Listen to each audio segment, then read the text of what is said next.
Vamos a mirar la palabra, comenzamos en Primera de Corintios, capítulo 1, en estos días estamos mirando una arista de esta palabra, pero quiero mirar también desde otra perspectiva esta misma palabra, mirándolo a Dios sobre todas las cosas, que Dios es el único que nos puede ayudar siempre y que puede ayudarlo a usted a salir adelante. Primera de Corintios, capítulo 1, verso 18.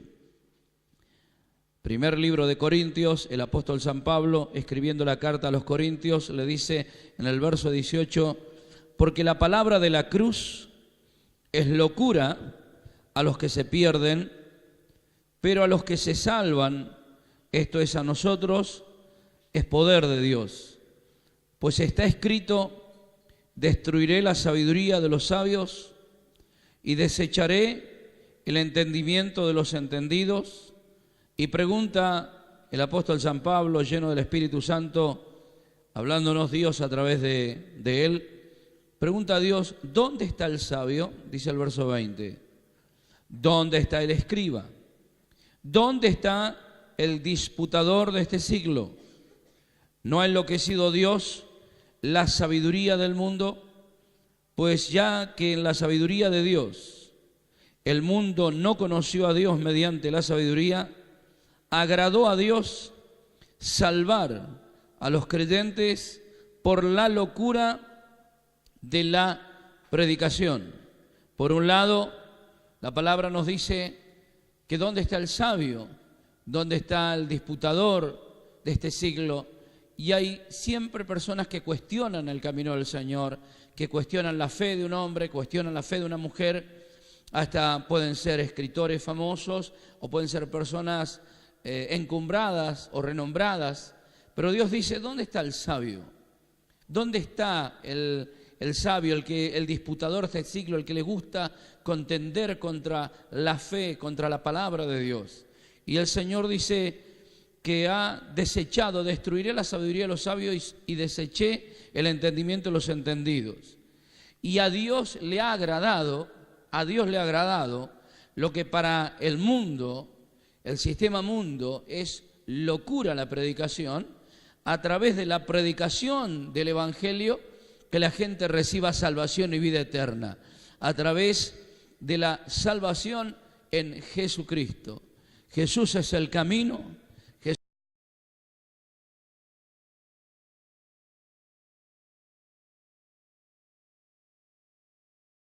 por morir, Él vino a esta tierra con un plan, con una misión. Dios lo mandó a esta tierra a dar su vida por nosotros, porque nuestro destino era el infierno. La Biblia dice que en el Antiguo Testamento decía Salomón, nadie va al cielo, pero a través de Jesucristo nosotros tenemos salvación y vida eterna. Cuando Él murió en la cruz entre dos ladrones, cuando Él dijo, Padre, no les tomes en cuenta este pecado, cuando Él dice, perdónalos porque no saben lo que hacen, cuando Él dijo, encomiendo mi espíritu, pues Él estaba dando su vida por usted y por mí en la cruz del Calvario. Y usted tiene salvación y yo tengo salvación y vida eterna. Por eso cuando alguien parte de esta tierra, uno no le dice adiós, sino hasta pronto, porque uno no sabe el tiempo que nos tocará transitar por esta tierra, pero sabemos que la muerte es un paso a la vida, porque es a la vida eterna. Cuando uno le llega el día, la hora que a uno le toca irse, pues uno se irá sabiendo que hay eternidad y estaremos con Dios para siempre. La Biblia enseña que hay cielo o infierno, y para esto vino el Señor Jesús. Ahora, por un lado dice que ¿dónde están los sabios? ¿Dónde está la sabiduría? Que Dios ha desechado la sabiduría de los hombres y el entendimiento de los entendidos, y a Dios le ha agradado salvar a la humanidad por medio de lo que la gente dice locura, la locura de la predicación de la palabra de Dios.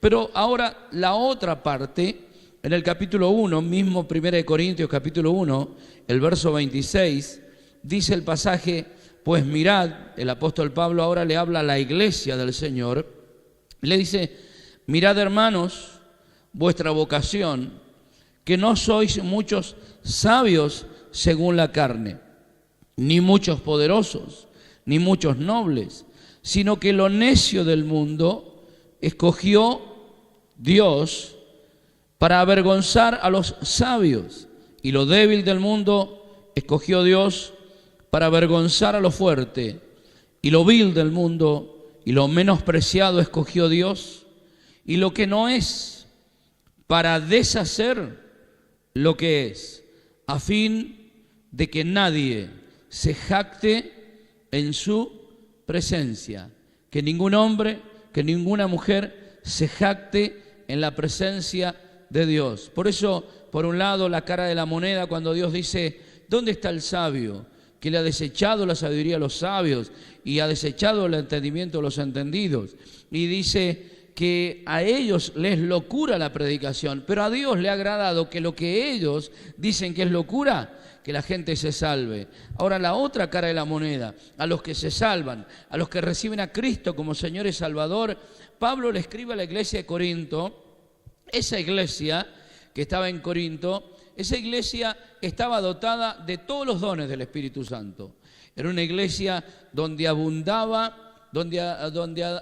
los carismas de Dios, que son los dones del Espíritu Santo. Abundaban, la unción, la presencia de Dios abundaba. Pero los corintios pensaron que ellos eran superiores a los demás, que eran superiores, se sentían superiores a los demás. Y el apóstol Pablo les escribe a la iglesia de Corinto y les dice que Dios, que no se olviden, que Dios los ha salvado a ellos, por lo que la gente sabia o la gente entendida, recuerde que cuando Corinto está al lado de Grecia, pertenecía a Macedonia y estaba al lado de Grecia, y a Grecia estaba en Atenas, y estaban todos los filósofos griegos. Todos los filósofos griegos, entonces ellos se sentían superiores a todos. E inclusive la filosofía griega ha trascendido a nivel mundial, aunque el Imperio Romano lo destruyó al Imperio griego, a Alejandro Magno, y cuando los hijos de Alejandro, o sea, los generales de Alejandro Magno se dividieron en 4 y 2 fueron los más importantes a nivel histórico. Pero los griegos, aunque ellos políticamente perdieron y aunque militarmente perdieron, pero la cultura griega llegó a todas partes, porque hasta aún en las facultades lo que influencia es el pensamiento griego. Y dice la palabra del Señor, por algo Dios dice: ¿dónde está el sabio? Porque Corinto estaba cerca de Grecia y allí estaba en Atenas, donde estaban todos los filósofos y donde estaban toda la filosofía y los pensamientos que hoy día imperan también. Pero el Señor dice: ¿dónde está el sabio? Lo que para muchos es locura. Cuando Pablo llegó a Atenas, y para muchos Pablo era un palabrero o un charlatán cuando él predicó en Atenas, pero lo que para los griegos pensaban que el apóstol Pablo era un charlatán, un palabrero, él les estaba hablando de la locura de la predicación, de la salvación por la fe en Jesucristo. Ahora el Señor le habla a la iglesia de Corinto y a todos nosotros, y el Señor nos quiere recordar que si usted y yo somos salvos y si a usted le va bien en la vida, no es porque seamos mejores que otros, sino es porque Dios a usted y a mí me escogió. ¿Cuántos dicen amén? Jesús dijo: no me elegisteis vosotros a mí, sino yo os elegí a vosotros. Y os he puesto para que vayáis y llevéis fruto, y vuestro fruto permanezca. No para que uno se sienta superior a nadie, ni se sienta inferior a nadie, pero para que nuestra estima sea la correcta. Que nosotros le agradezcamos a Dios por la salvación, porque ninguna plata ni oro que existe en la tierra, ni fortunas humanas que existen en la tierra, usted puede ver o escuchar de actores que se les ocurre con sus fortunas comprar una isla entera, y se compran una isla entera. Podrán comprar una isla, pero la salvación del alma no la compra nadie. La salvación la compró Cristo cuando dio su vida, su sangre, para perdonar nuestros pecados cuando nos arrepentimos y le pedimos perdón a Dios. ¿Cuánto le damos un aplauso al Señor Jesús? Porque Él dio su vida por nosotros en la cruz del Calvario. Apláudale al Señor. Dele un grito de victoria. ¡Wow! Fuerte el aplauso al Señor.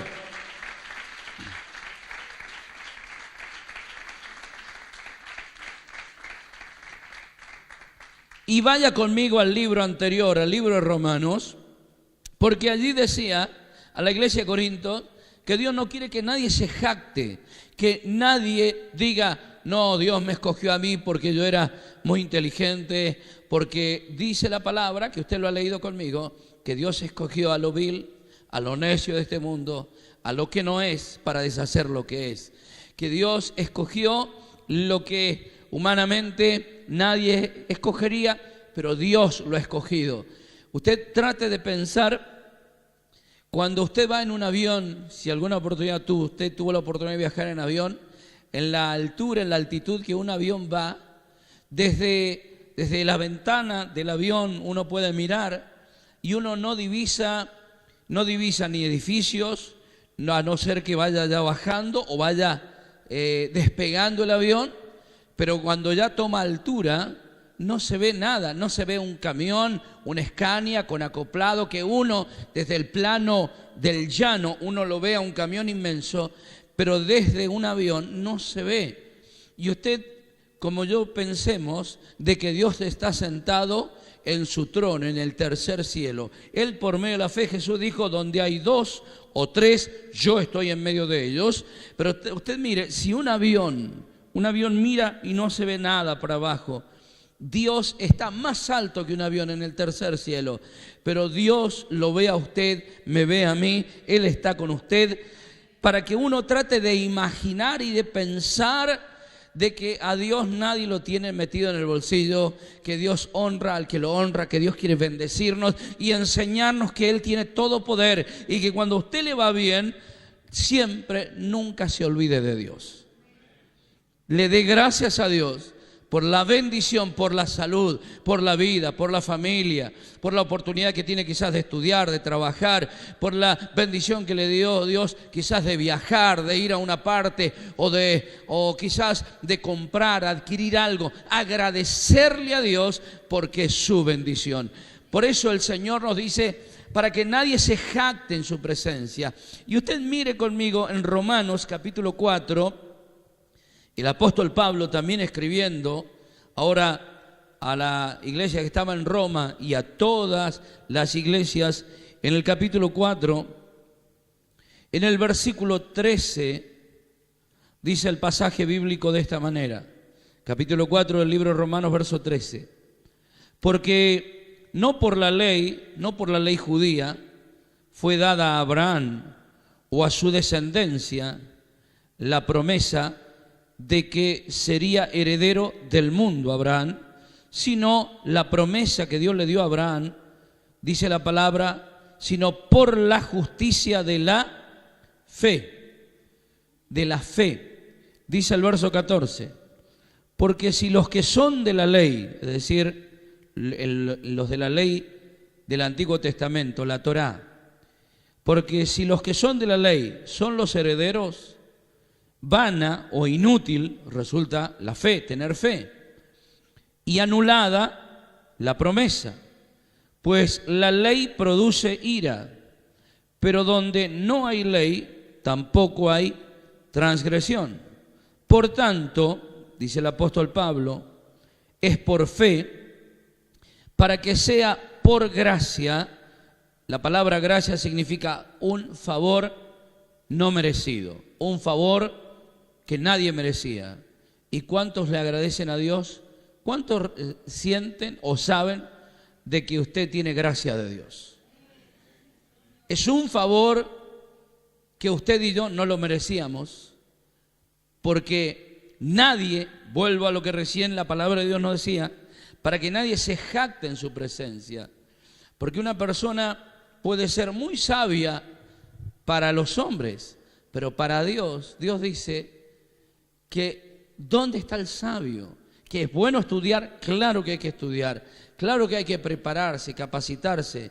En estos días miraba un artículo de, creo que ya lleva 5.000 operaciones de corazón, un cardiólogo en Buenos Aires, que él estudió, él era cartonero, él salía, él recogía cartón e iba porque no tenían, para su familia no tenía, y él iba a recoger cartones y vendía los cartones para poder comprar, y como no podía comprar libros, él se iba a la biblioteca de la facultad y tenía que escribir a mano todos los escritos, mientras quizás otros jóvenes tenían la oportunidad de ir a una fotocopiadora y que le hicieran todo, le entregaran todo.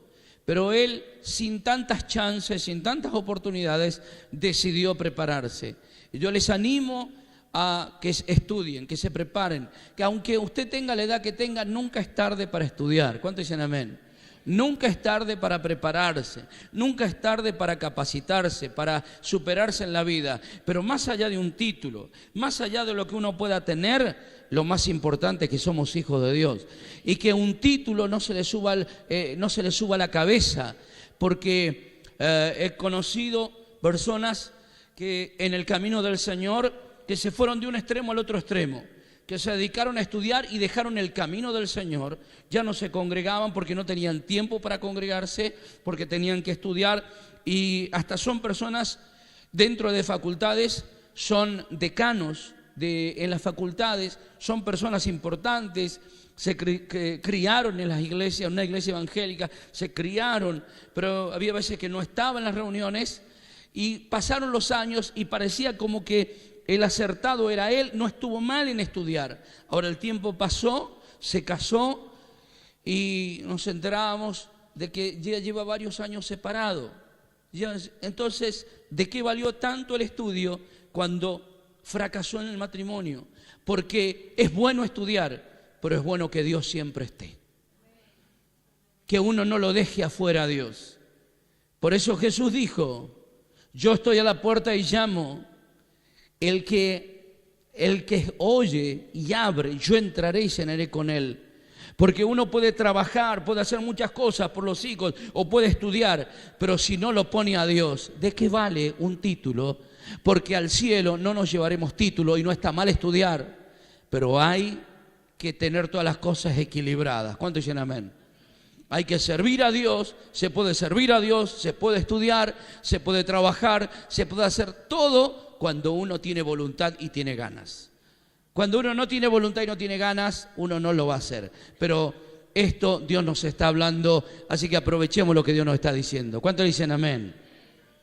Acá dice la palabra del Señor, ¿por qué le digo todo esto? Porque hay personas que con límites o con limitaciones humanas pueden salir adelante, pero nunca nos olvidemos de Dios, porque lo más importante es Dios. Los otros días escuchamos a un predicador, y algunos lo escucharon, un siervo del Señor, cuando su suegro multimillonario, cuando él murió, el suegro murió, tenía 2 Rolls Royce en el garaje. Rolls Royce, ¿cuánto sale un Rolls Royce? Saldrá $1.300.000, $1.300.000 saldrá. Así que ese hombre tenía en su garaje, tenía 2 Rolls Royce. Pero murió desnudo, murió sin nada, murió, y cuando se fue de esta tierra, recibió a Cristo, gracias a Dios, pero ¿se llevó algo? No se llevó nada. ¿Y sabe lo que este hombre había hecho? Me impactó, pensando que él no quería ser pobre, porque él pensando de que en la otra vida, pues él no quería ser pobre, él llamó a 3 amigos y a cada amigo le dio $10.000 para que cuando estuviera él ya en el cajón, fueran y le pusieran 3 sobres, cada uno con $10.000. Y van los 3, aparecen allí en el velorio, en el funeral, y uno se acerca y le pone un sobre gordito así con $10.000, 10.000. El otro pasa, le pone otro sobre con $10.000. El pensamiento de los egipcios, ¿vio? Pues los egipcios pensaban, los faraones se hacían enterrar con semillas, con oro, con cosas que cuando en la otra vida ellos nunca fueran pobres. Y viene otro y viene con un sobre así finito y le dice: pero ¿cómo no le fuiste fiel a tu amigo? Él nos quiso como amigo, nos ha dado esta oportunidad. Dice: sí, yo también lo traigo. Dice: pero ¿cómo? Si mirá los sobres nuestros, $10.000 es un sobre así gordo. Y yo también, acá le traigo un cheque, cosa que en la otra vida vaya y cambia el cheque. Dígame,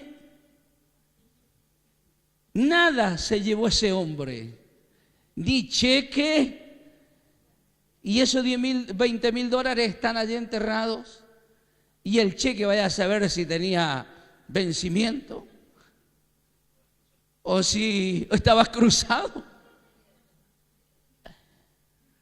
Pero hay gente que piensa que el dinero es todo, que un título es todo. Es bueno estudiar y es bueno tener dinero, porque Dios ha dicho, mía es la plata y mío es el oro. Pero el oro y la plata no es todo, lo más importante es Dios. Dele un aplauso al Señor. Fuerte porque es para el Señor. Apláudalo con todas las fuerzas a Jesucristo.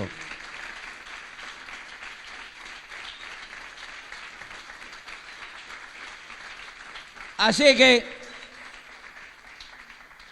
disfrute con su familia, cómase un asado, diga a su lado, comamos un buen asado, no te lleves nada para otra vida. O dejarle herencia a los hijos, pero suena risa, pero estas son realidades que han pasado, porque hay personas que tienen miedo a ser pobres, pero usted es rico porque tiene a Dios.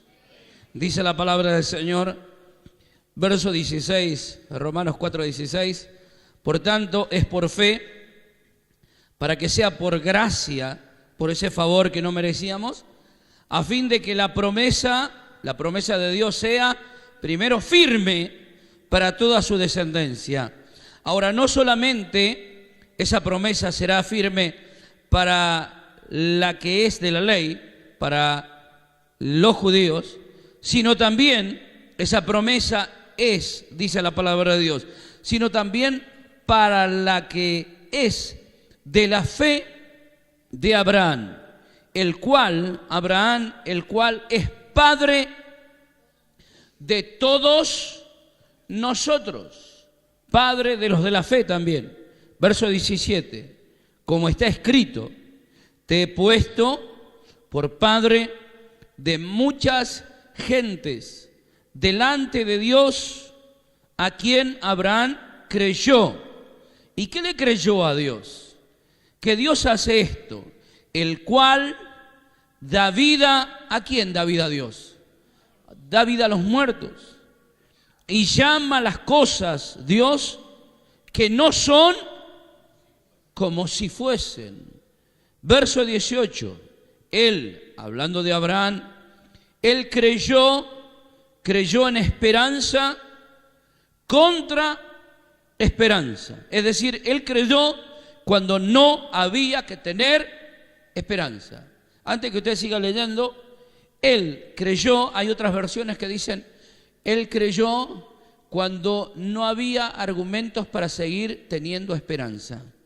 Él tuvo esperanza cuando nada le mostraba a él que podía tener esperanza.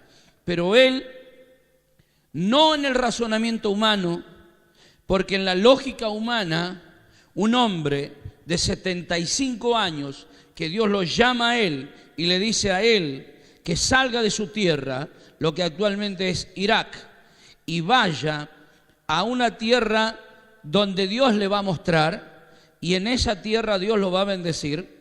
Abraham salió con su esposa, él se tuvo que cambiar el nombre porque Dios le dijo, no te vas a llamar más Abraham, sino Abraham será tu nombre. Tu esposa no se llamará más Sarai, Sara será el nombre de tu esposa. Y Dios le habló y Abraham no lo cuestionó a Dios. Abraham no lo cuestionó, por eso vuelvo a lo del principio.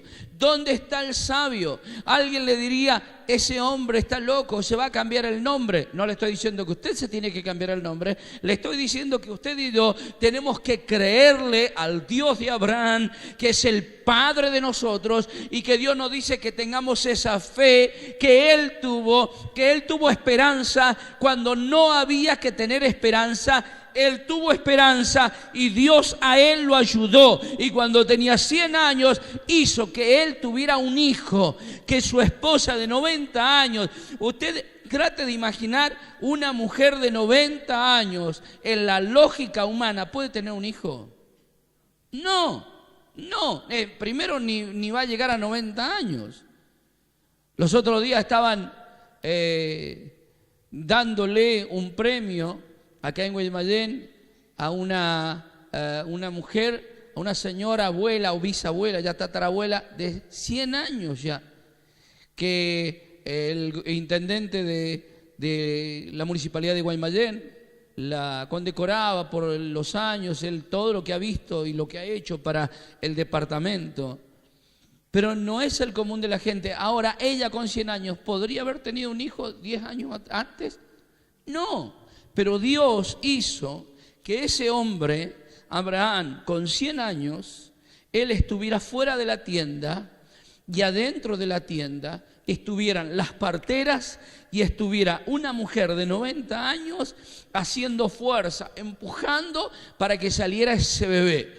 Y ese bebé salió y lo agarraron de los piecitos y dijeron es un varón. Dios le había dicho que iba a ser un varón. Y cuando lo limpiaron le pusieron a ese varoncito llamado Isaac, porque significa risa, porque Sara se rió pensando que era una locura cuando Dios le dijo, cuando el año siguiente ella estaba en la tienda, todavía no estaba embarazada, y 2 ángeles de Dios le hablan, y el otro es el Señor Jesús apareciendo en el Antiguo Testamento, y Abraham les pone de comida, y ellos le dicen, ¿dónde está Sara? ¿Dónde está tu esposa Sara? Y él le dijo, en la tienda. El año que viene por este tiempo, tu esposa tendrá un hijo y abrazarás tú un hijo en tus brazos. Lo tendrás. Y dice la palabra que Sara estaba escuchando en la tienda y se empezó a reír. De incredulidad se reía y ella decía, a mujer como mí me va a pasar de que ahora tenga deleites con mi esposo y que pueda... O sea, a ella no le entraba en el razonamiento, en la sabiduría humana no entraba de que ella con 90 años pudiera tener un hijo. Pero Dios le había dicho y Dios lo cumplió. Al año siguiente ella estaba haciendo fuerzas y salió ese hijo varón y salió ese niño y Dios dijo, le van a poner risa, se va a llamar Isaac porque se ha reído, por incredulidad se va a llamar Isaac. Entonces Abraham afuera de la tienda estaba escuchando llorar a ese bebé, a ese niño que era su hijo, con 100 años. Una persona mayor piensa, ay, yo no quiero tener hijos cuando sea grande, porque si me pasa algo, porque ¿quién los va a cuidar? ¿Qué pensaba Abraham con 100 años? Pero Dios le había dado esa bendición y él tuvo el hijo de la promesa. Lo que no había que tener fe, él tuvo fe. Y Dios te dice que no des por terminadas todas las cosas, que te esfuerces en la vida, que el sacrificio te llevará a grandes bendiciones, pero que le creas a Dios, porque el Señor tiene todo poder, como le dijo a un padre, si puedes creer al que cree, todo le es posible. Apláudale fuerte al Señor.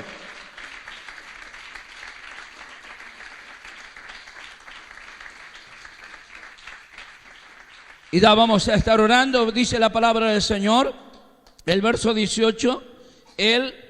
Abraham creyó en esperanza contra esperanza, para llegar a ser padre de muchas gentes, conforme a lo que se le había dicho, así será tu descendencia. Y no se debilitó Abraham, no se debilitó. ¿En qué no se debilitó? En la fe. Dígale que está a su lado, no nos debilitemos en la fe. Al contrario, fortalezcámonos en la fe.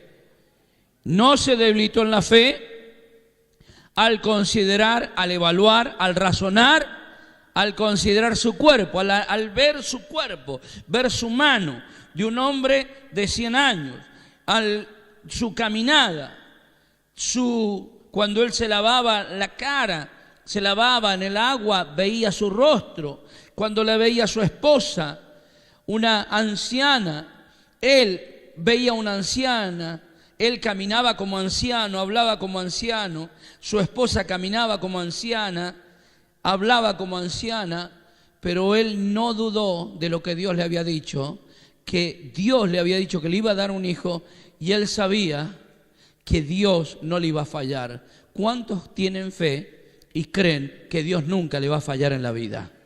Si usted tiene fe que Dios nunca le va a fallar, denle un aplauso al Dios fiel. Dios es fiel, Dios nunca te va a fallar. Te fallarán los hombres, te fallarán mujeres, te fallarán amigos, te puede fallar familiares, pero Dios jamás te va a fallar. Apláudale al Señor, aplaudamos, que Él reciba la gloria, la honra para siempre. Aleluya.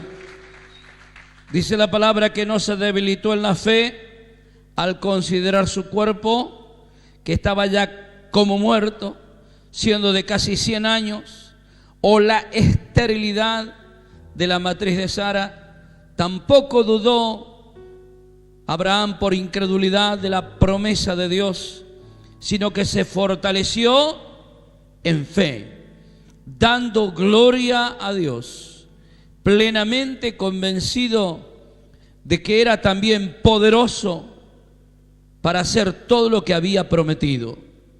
Por lo cual su fe, la fe de Abraham, le fue contada por justicia.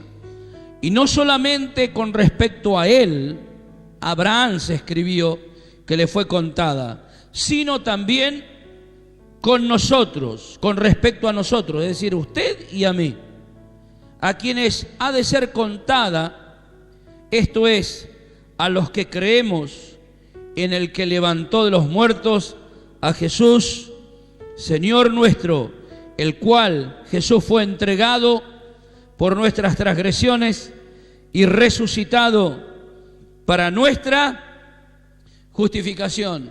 Quiere decir que usted es justificado delante del Padre que lo levantó a Jesús de los muertos, pues el Señor nos dice que tengamos la fe que tuvo ese hombre de Dios. Esa fe que él, cuando no tenía que tener esperanza, él tenía esperanza. Y usted tiene que tener esperanza que Dios lo va a sacar de las deudas, que su familia va a salir adelante, que sus hijos, sus hijas, sus nietos, sus nietas, sus bisnietos, bisnietas, el Señor, cuando están en las manos de Dios, están en las mejores manos, que es un error cuando la gente dice, cuando le dice que una persona ya está para morir, le dicen, está en las manos de Dios.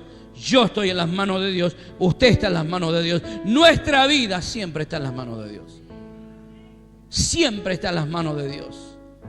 Nuestra vida, nuestras familias están en las manos de Dios. Y que el Señor nos dice que le creamos a Él y que tengamos esperanza, que tú tengas esperanza, que Dios no te cuestiona, que Dios no te condena, que el Señor siempre nos da una oportunidad de salir adelante y de poder volvernos al Señor, y que Él nos da oportunidad de salir adelante en la vida. Oramos a Dios, levante sus manos, cierre sus ojos y diga conmigo estas palabras. Diga: Padre, gracias por tu palabra. Gracias, Señor, porque a ti te agradó salvar a los creyentes por medio de la locura de la predicación. Es decir, tener fe a tu palabra. Dígale: yo recibo esta palabra y yo creo que el Dios Todopoderoso, que le dio a Abraham y a Sara un hijo cuando no había posibilidades de tenerlo, yo te creo a ti, Padre. Creo, Señor, por cosas para mi vida, para mi familia, que tú nos ayudas a salir adelante. Dígale: yo bendigo, Señor, mi vida primeramente, y bendigo mi familia. Diga: bendigo la iglesia, y te doy gracias, Padre, por enviar a Jesús. Diga: gracias, Señor Jesús, por tu sangre que me limpia de todo pecado. Dígale: Padre, perdóname, porque yo reconozco mis pecados. Que la sangre de Cristo me limpie de todo pecado y de toda maldad. Espíritu Santo, te invito, gobiérname en el nombre de Jesús. Gracias, Padre. Gracias, Señor.